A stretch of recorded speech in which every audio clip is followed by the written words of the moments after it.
Corey Miller, Leader.team. I want to talk about quality time and leadership and the importance of quality time as a leader. It's one of the five love languages by Gary Chapman, something I've used prolifically in on my teams and in business and in my leadership. But when I think about quality time, I think about elbow time. And now we talk about shoulder to shoulder, but I think about it as elbow to elbow, specifically when you have those moments that aren't just the strategic planning session, the weekly staff meeting, those kind of things. But I'm talking about when you get to spend elbow to elbow time with your team and it not be about business, where you get to the quality time that you get to learn who they are as people, what interests them, what inspires them, what drives them. If you're in a new context as a leader, how their story about how they even got here.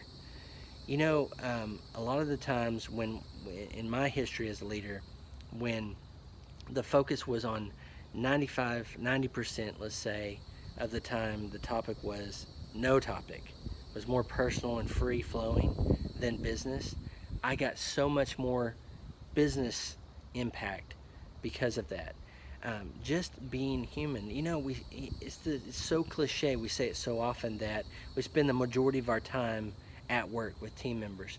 Yet we don't be personal with each other, be human with each other. We keep it only solely about the work. We don't do chit chat, or we don't spend time just saying, "What'd you do this weekend?" and what interests you and what inspires you.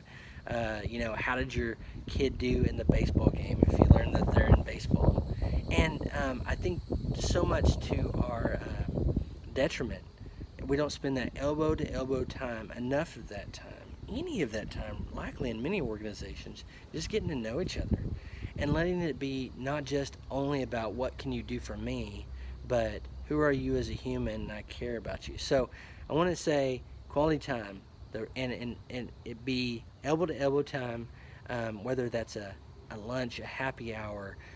Sometimes I would invite my team members to come with me on a trip if I got asked to speak somewhere, just because I knew elbow to elbow, sitting next to each other on a plane, in an airport, on the way to a conference, that we would have time to kind of like learn about each other. And I've seen such positive impact and benefit from that any situation I think about, I go, first, you build trust, you build rapport, and you do that through quality time with your team.